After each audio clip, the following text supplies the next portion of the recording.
అందరికీ వందనాలు. ఈరోజు బైబిల్ రీడింగ్లో ద్వితీయోపదేశ కాండము 8వ అధ్యాయం నుండి.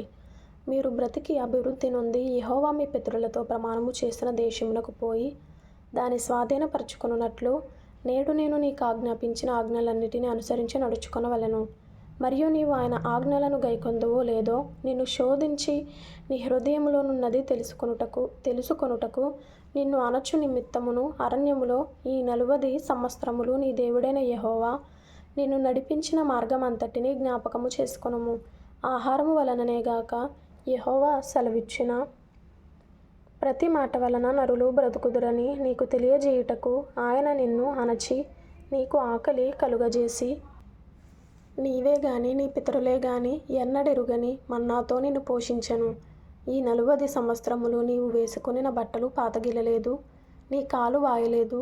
ఒకడు తన కుమారుని ఎట్లు శిక్షించునో అట్లే నీ దేవుడైన యెహోవా నిన్ను శిక్షించువాడని నీవు తెలుసుకొని ఆయన మార్గములలో నడుచుకొనున్నట్లును ఆయనకు భయపడునట్లును నీ దేవుడైన యెహోవా ఆజ్ఞలను గైకొనవలెను. నీ దేవుడైన యెహోవా నిన్ను మంచి దేశములో ప్రవేశపెట్టును.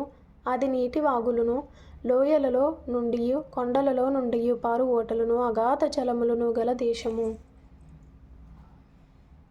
అది గోధుమలు, యవలు, ద్రాక్ష చెట్లు, అంజూరపు చెట్లు, దానిమ్మ పండ్లును గల దేశము, ఒలీవ నూనెయు తేనెయు గల దేశము. కరువు అనుకొనకుండా నీవు ఆహారము తిను దేశము, అందులో నీకు ఏ లోపముండదు. అది ఇనుపరాళ్ళు గల దేశము, దాని కొండలలో నీవు రాగి త్రవ్వి తీయవచ్చును. నీవు తిని తృప్తి పొంది నీ దేవుడైన యెహోవా నీకిచ్చిన మంచి దేశమును బట్టి ఆయనను స్తుతింపవలెను.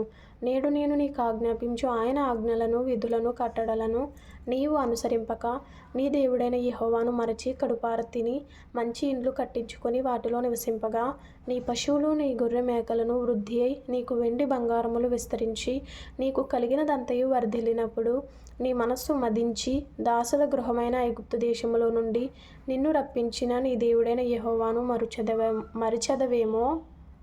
మరచదవేమో.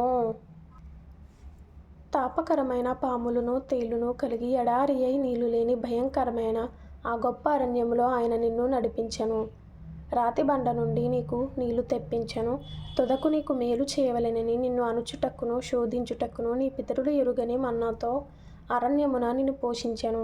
అయితే మీరు మా సామర్థ్యము మా బాహుబలము ఇంత భాగ్యము మాకు కలుగజేసెనని అనుకొందురేమో. కాగా నీ దేవుడైన యెహోవాను జ్ఞాపకము చేసుకొనవలెను. ఎలయనగా తాను నీ పితరులతో ప్రమాణము చేసినట్లు తన నిబంధనను నీటి వలె స్థాపింపవలెనని మీరు భాగ్యము సంపాదించుకొనుటకై మీకు సామర్థ్యము కలుగజేయవాడు ఆయనే. నీవు ఏ మాత్రమైనను నీ దేవుడైన యెహోవాను మరచి ఇతర దేవతలను అనుసరించి పూజించి నమస్కరించిన ఎడల మీరు నిశ్చయముగా నశించిపోదురని నేడు మిమ్మును గూర్చి నేను సాక్ష్యము పలికి ఉన్నాను. నీ ఎదుట నుండకుండా యెహోవా నశింపజేయుచున్న జనములు వినకపోయినట్టు మీ దేవుడైన యెహోవా మాట మీరు వినకపోయిన ఎడల మీరును వారి వలెనే నశించెదరు. ద్వితీయోపదేశ కాండము 9వ అధ్యాయము. ఇశ్రాయేలు వినుము, నీకంటే గొప్ప బలము గల జనములను ఆకాశమంటూ ప్రాకారములు గల గొప్ప పట్టణములను స్వాధీనపరచుకొనుటకై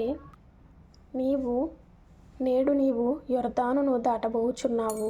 ఆ ప్రజలు గొప్పవారు, ఉన్నత దేహులు. వారు నీవు ఎరిగిన అనాకీల వంశస్థులు. అనాకీల ఎదుట ఎవరు నిలువగలరు అను మాట నీవు వింటివి గదా. కాబట్టి నీ దేవుడైన యెహోవా తానే దహించు అగ్ని వలె నీ ముందర దాటిపోచున్నాడని నేడు నీవు తెలుసుకొనుము. ఆయన వారిని నశింపజేసి నీ ఎదుట వారిని కూలద్రోయును. యెహోవా నీతో చెప్పినట్లు నీవు వారిని వెళ్ళగొట్టి వేగమే వారిని నశింపజేసెదవు. నీ దేవుడైన యెహోవా నీ ఎదుట నుండి వారిని తోలివేసిన తరువాత నేను ఈ దేశమును స్వాధీనపరచుకొనున్నట్లుగా యెహోవా నా నీతిని బట్టి నన్ను ప్రవేశపెట్టెనని అనుకొనవద్దు. ఈ జనముల చెడుతనమును బట్టియే యెహోవా నీ ఎదుట నుండి వారిని వెళ్ళగొట్టుచున్నాడు. నీవు వారి దేశమునకు వచ్చి దాన్ని స్వాధీనపరచుకొనుటకు నీ నీతి అయినను నీ హృదయ యథార్థత అయినను హేతువు కాదు.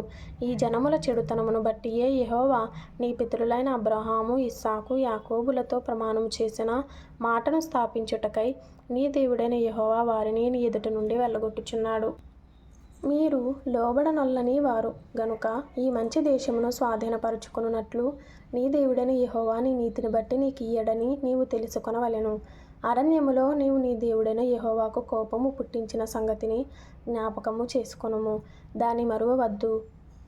నీవు ఐగుప్తు దేశములో నుండి బయలుదేరిన దినము మొదలుకొని ఈ స్థలమందు మీరు ప్రవేశించే వరకు మీరు యెహోవా మీద తిరుగుబాటు చేయుచునే వచ్చిరి.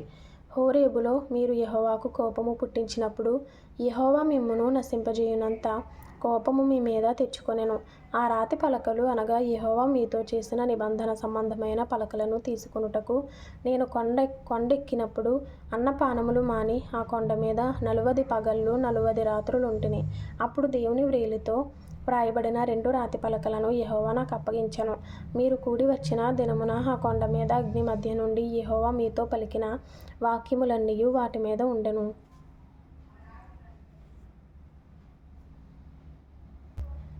యెహోవా మీతో పలికిన వాక్యములన్నీయు వాటి మీద ఉండెను.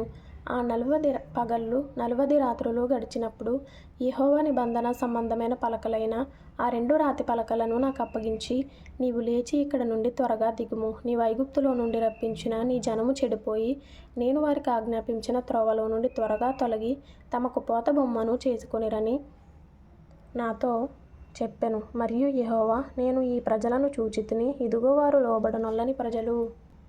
నాకు అడ్డము రాకుము. నేను వారిని నశింపజేసి వారి నామమును ఆకాశము క్రింద నుండకుండా తుడుపుపెట్టి నిన్ను వారికంటే బలముగల బహుజనముగా చేసేదనని నాతో చెప్పగా, నేను తిరిగి ఆ కొండ దిగి వచ్చితిని. కొండ అగ్నిచేత కాలుచుండెను. ఆ 2 నిబంధన పలకలు నా 2 చేతులలో ఉండెను. నేను చూచినప్పుడు మీరు మీ దేవుడైన యెహోవా దృష్టికి పాపము చేసి ఉంటిరి. పోత దూడను చేయించుకొని యెహోవా మీకు ఆజ్ఞాపించిన త్రోవ నుండి త్వరగా తొలగిపోయి ఉంటిరి. అప్పుడు నేను ఆ 2 పలకలను పట్టుకొని నా 2 చేతులలో నుండి మీ కన్నుల ఎదుట వాటిని క్రింద పడవేసి పగులగొట్టి, మీరు యెహోవా దృష్టికి ఆ చెడు నడత నడిచి చేసిన మీ సమస్త పాపముల వలన ఆయనకు కోపము పుట్టింపగా చూచి, మునుపటి వలె అన్నపానములు మాని 40 పగళ్ళు 40 రాత్రులు నేను యెహోవా సన్నిధిని సాగిలపడితిని. ఏలయనగా మిమ్ము నశింపజేయవలెనని కోపపడిన యెహోవా కోపోద్రేకమును చూచి భయపడితిని. ఆ కాలమందును యెహోవా నా మనవి ఆలకించెను. మరియు యెహోవా అహరోనును నశింపజేయుటకు అతని మీద బహుగా కోపపడగా నేను అహరోనుకై అప్పుడే బ్రతిమాలుకొంటిని. అప్పుడు మీరు చేసిన పాపమును అనగా ఆ దూడను నేను పట్టుకొని అగ్నితో దాన్ని కాల్చి నలుగగొట్టి అది ధూళియగునంత మెత్తగా నూరి ఆ కొండ నుండి పారు ఏటిలో ఆ ధూళిని పారపోసితిని. మరియు మీరు తబేరాలోను మస్సాలోను కిబ్రోతు హత్తావాలోను యెహోవాకు కోపము పుట్టించిరి.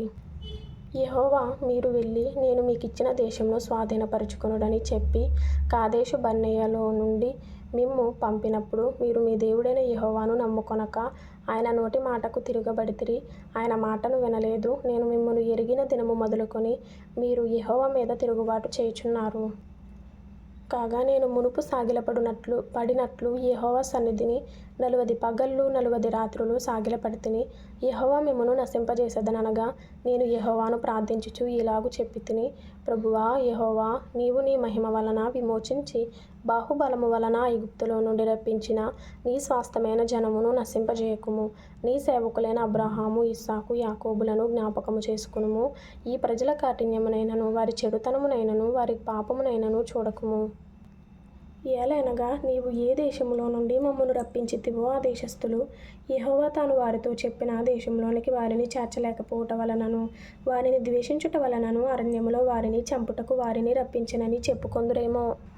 నీవు నీ అధిక బలము చేతను నీవు చాపిన నీ బాహువు చేతను రప్పించిన నీ స్వాస్థ్యమును నీ ప్రజలను వీరే. ద్వితీయోపదేశకాండము 9వ అధ్యాయంలో 3వ వచనంలో ఇంపార్టెంట్ అయిన మాట, కాబట్టి నీ దేవుడైన యెహోవా తానే దహించు అగ్ని వలె నీ ముందర దాటిపోవచ్చున్నాడని నేడు నీవు తెలుసుకొనుము. ఆయన వారిని నశింపజేసి నీ ఎదుట వారిని కూలద్రోయును. యెహోవా నీతో చెప్పినట్లు నీవు వారిని వెళ్ళగొట్టి వేగమే వారిని నశింపజేసేదవు. 1 సంవత్సరంలోపు బైబిల్ కంప్లీట్ చేయాలి అనే ఆలోచన కలిగిన వారు ఫాలో చేయండి, లైక్ చేయండి, షేర్ చేయండి, సబ్స్క్రైబ్ చేసుకోండి. ప్రభు మీకు తోడైండును గాక. ఆమేన్.